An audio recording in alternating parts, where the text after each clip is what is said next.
Olá pessoal, continuamos com a nossa série Vencendo a Ansiedade através do livro do professor Hermógenes, Yoga para Nervosos. E hoje vamos falar sobre nutrição sadia, saúde para os nervos. Então a alimentação, sim, ela tem a ver com a saúde dos seus nervos, com a saúde do seu cérebro, envolve sentimentos, envolve tensões, envolve relaxamento. Bom, somos uma máquina e o combustível dessa máquina é a alimentação. Então, não tem como separar a alimentação do seu bem-estar físico e o seu bem-estar psíquico também. A alimentação também interfere. Então ele diz assim: em outras obras faço estudo mais minudente sobre a nutrição. Neste apenas cuido do essencial. Então aqui vai ser só um resuminho do que o professor Hermógenes engloba a alimentação. Os alimentos são constituídos por proteínas, gorduras, sais minerais, hidratos de carbonos e vitaminas. A primeira coisa que ele fala é sobre as proteínas. Em primeiro lugar, será por quê? Porque elas são muito importantes. E cada vez que eu aprendo mais, fazendo as aulas da faculdade, mais eu tenho certeza de que somos constituídos de proteína. A proteína é a base de tudo, por isso que ela é tão importante. As proteínas, além de constituírem um material de construção das células, exercem grande influência sobre o metabolismo. Em cálculo impreciso, um adulto necessita diariamente de 50 a 60 gramas de proteína, sob a pena de órgãos para continuar funcionando passarem a fazer saque das proteínas dos tecidos, determinando, entre outros distúrbios, um emagrecimento acentuado. Então, a proteína é como se fossem uns blocos de construção e está em toda parte do nosso corpo. Então, à medida que a gente vai consumindo energia, a gente vai se exercitando, esses blocos vão diminuindo e outros vão sendo acrescentados. Então, pode acontecer um emagrecimento acentuado justamente por isso. Quando você acaba consumindo consumindo menos do que você deveria consumir, você acaba perdendo esses blocos, perdendo massa magra, que a gente chama de massa magra, que são os músculos. O excesso de proteínas igualmente deve se evitar. A carne é tida como maior fonte de proteínas, mas em virtude de sua toxicidade, o vegetariano a evita. Nem por isso sofre sua falta. Recorre ao leite, à manteiga, queijo, sementes oleaginosas como amendoim, mas a principal fonte é essa maravilha que se chama soja, tão meridicamente apelidada de carne vegetal. Até mesmo o prosaico de feijão tem sua proteínazinha.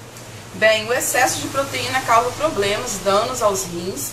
Isso aí é comprovado, a gente também na faculdade de nutrição a gente já aprendeu sobre isso. E a falta você se prejudica todo porque o seu corpo é constituído de proteína. E o professor Hermógenes, assim como o yoga, né, o yoga no geral, a irmã prima do yoga, se tratando de nutrição, é a medicina Ayurveda. Bem, esse livro foi escrito há 50 anos atrás. Obviamente a soja não estava tão transgênica como está. Eu não como a soja, não consumo nada de soja, sou totalmente anti-soja, porque a soja brasileira não é mais soja, é um veneno. Ela é totalmente transgênica, muito cheia de agrotóxicos e fertilizantes não naturais. Talvez uma soja orgânica, sim, né, eu diria para você consumir, porém nem tem. No Brasil, até onde eu sei, pelo menos aqui na minha cidade, não tem soja orgânica para você consumir. Talvez na internet até você encontre. Sabe aquele leite de soja lá de caixinha do supermercado? Para mim aquilo ali é veneno, para mim é. E como esse livro foi escrito há 50 anos atrás, foi lançado há 50 anos atrás, logicamente que a soja ainda era soja, hoje não é mais. Então eu particularmente não indico soja. Tem outras fontes de proteínas aí, sem ser a soja, que também são eficazes. A minha nutricionista, ela é vegana e assim, ela tem pacientes atletas que são veganos. Então, e ela também, assim como eu, não recorremos à soja em absolutamente nada. Então, nesse ponto, hoje, eu discordo com o professor Hermógenes. Talvez se ele tivesse que relançar esse livro nos dias atuais, ele diria que só deveríamos utilizar a soja orgânica, de outro tipo não. De repente, no Japão, no Oriente, onde as pessoas têm né, adoração pela soja. Lá, talvez a soja, eu acredito muito que seja bem mais limpa do que essa, porque lá tem um controle rigoroso, né? Agora, saiu esses dias no noticiário que até a Rússia não quer mais o milho brasileiro, porque está totalmente abarrotado de transgênico e agrotóxico, e eles não querem mais. Estão cobrando fiscalizações, porque tem um aditivo lá que ele faz muito mal à saúde. Então, outros países, eu acredito que tem esse controle, e aí sim vale a pena, né? Talvez você estiver passando pelo Oriente, talvez sim lá seja saudável você consumir soja. A soja brasileira eu não recomendo para ninguém, nem acho que tão cedo eu vou recomendar, a não ser a orgânica. As gorduras que dão calor ao corpo, combustível que devem ser usadas com parcimônia pelos obesos e os de vida sedentária. Todo mundo sabe disso, né? A falta de exercício determina que grande parte da gordura consumida, não sendo queimada, vá acumulando em forma de banha, enfeiando e prejudicando o corpo. Todo mundo sabe que gordura em excesso faz mal. Os sais minerais regulam a nutrição celular e têm grande responsabilidade na excitabilidade nervosa, hormonal e muscular. Veja alguns dos minerais mais atuantes sobre os nervos. Cálcio. Fala o Dr. A. de Miranda, ele cita: faltando cálcio no organismo, os nervos começam a sentir-se mal, ficam irritáveis, transmitem mal os impulsos que recebe, muitas vezes manifestações de mau gênio, irritabilidade, nervosismo, principalmente nas crianças. Advém da pobreza de cálcio na economia humana. O fato de roer unhas, os tiques nervosos, tais como estar sempre balançando ou tremulando as pernas, no movimento oscilatório rápido, a tensão exagerada dos músculos, tudo isso, na maioria das vezes, denuncia a falta de cálcio. A insônia pode ser causada pela deficiência desse mineral. Neste caso, não há melhor remédio para conciliar o sono do que um copo de leite morno antes de deitar. Fornece ao organismo boa cota de cálcio, remédio superior a qualquer dos hipnóticos barbitúricos que apenas são tóxicos para o sistema nervoso, ao passo que o cálcio constitui um de seus melhores tônicos e calmantes.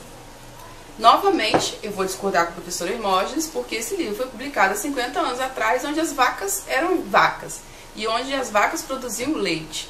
E hoje a gente sabe que leite que nós estamos aí, quantos escândalos de amônia, né? Leite de caixinha é um veneno. Eu falo ao professor Hermógenes aqui, fala para acrescentar, eu falo para você tirar. Não consuma leite de caixinha de jeito nenhum, principalmente pessoas que têm alergias respiratórias. Como vocês sabem, aqui no canal eu falo sobre medicina Ayurveda, que é a prima irmã aí do Yoga, e o Ayurveda recomenda para algumas pessoas, depende do dosha, o leite. Por quê?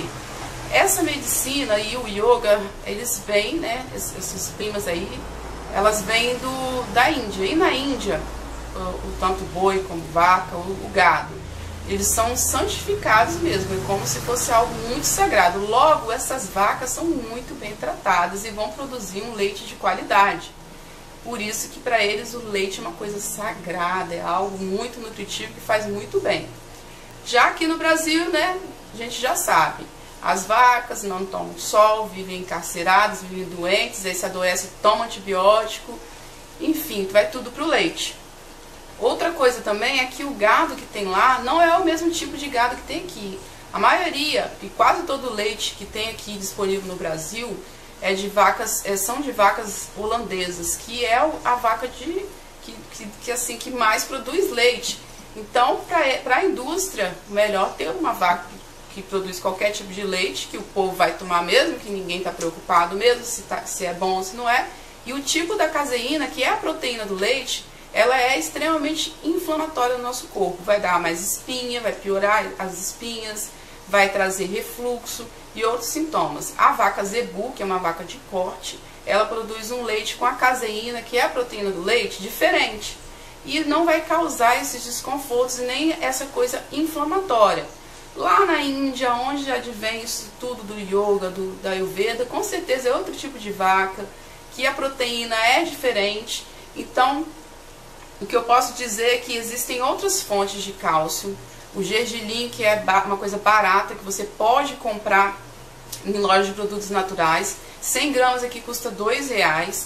E você pode fazer o leite do gergelim. O gergelim é super rico em cálcio, entre outros. Tem vários alimentos que também são ricos em cálcio, sem você depender do leite, que infelizmente o nosso, se você falar assim, não, Virginia, não fico sem leite, procure então um produtor rural na feira, que vem naqueles litrões, que você vê que é grosso, que é um leite grosso, que tem aquela nata por cima, que não foi lá misturado 100 vezes na água, né? E sofreu várias reações químicas dentro da indústria. Esse leite vai talvez, depende do seu doce, de fazer um pouco menos mal. Assim mesmo, né? Tem vacas que se alimentam de ração transgênica, então vai estar consumindo soja e milho transgênico, vai tudo para o leite. E tem as vaquinhas que fazem a sua alimentação no pasto orgânico, que é raro, mas aqui no Espírito Santo pelo menos ainda tem alguns que fornecem leite orgânico. Bom, agora vamos falar sobre continuando falando sobre o cálcio, que o cálcio sozinho ele não faz milagre, ele precisa de algumas outros sais minerais e vitaminas para ele ser metabolizado no organismo, senão ele vai todo embora. Nem todo o cálcio ingerido é aproveitado pelo organismo. A absorção e a assimilação do cálcio dependem da presença da vitamina D, vitamina antirraquítica elaborada pelos raios ultravioleta dos banhos de sol, agindo sobre as gorduras naturais da pele. E da vitamina C, da atividade sadia das glândulas paratireoides, da presença de gorduras da alimentação e do fósforo. São fontes de cálcio. O leite e o queijo principalmente. É também encontrado no espinafre, no repolho, alface, folhas de nabo. O leite é o que tem maior quantidade e condições de melhor assimilação. O fósforo. O corpo pede por dia aproximadamente 1,5 gramas. Sem fósforo não há nervos sadios e fortes. Acha-se na proporção de 2,5 na substância cinzenta e 4,5 no tecido nervoso branco, na parte cinzenta e na parte branca do nosso cérebro. Deve ser irmão gêmeo do cálcio em sua dieta. Um ajuda o aproveitamento do outro. O cérebro é tão rico em fósforo que foi nele que este foi primeiro descoberto. Olha que legal! Em 1969, no século XIV, vulgarizou-se o aforismo. Sem fósforo não há pensamento. Aos que sofrem de esgotamento nervoso, receita-se lecitina ou alimentos que contêm. Então, tem vários alimentos que contêm lecitina e você pode comprar ela também na cápsula. Esses alimentos onde se encontram amêndoas, amendoim, trigo integral, leite, aveia, lentilhas, ovos. Destes, prefiro o leite, a lentilha e a aveia. Não é aconselhável, porém, ingestar de amendoim somente porque precisa do fósforo na alimentação. Então essas são algumas fontes de fósforo. E o amendoim, né, a gente tem que ter muito cuidado porque ele é bem gorduroso. Dependendo do doce da pessoa, a pessoa não deve consumir amendoim. E aqui ele fala do trigo integral. E eu sou totalmente contra o trigo. Quem já é inscrito do canal há algum tempo já deve saber que eu sou totalmente anti-trigo pelas mesmas questões da soja, por ser extremamente transgênico e fazer mal. Nosso corpo não reconhece e acaba virando uma inflamação no nosso corpo. Iodo é um alimento fundamental para a glândula tireoide. A tireoide é a de maior ação sobre o sistema nervoso. A excessiva produção de tiroxina, hormônio produzido pela tireoide, cria um quadro alarmante de nervosismo, inquietude, excitação, agitação, magreza, um quadro rajásico. Portanto, rajásico é quando está aí em desequilíbrio. Ao contrário, a falta de trabalho pela tireoide degenera em doença tamássica, isso é, apatia, desânimo, astenia, depressão, fraqueza, obesidade. Até a inteligência está na dependência de uma tireoide ativa ou preguiçosa. O organismo de uma pessoa de 70 kg de peso encerram 50 miligramas de iodo. A quantidade infinitamente pequena.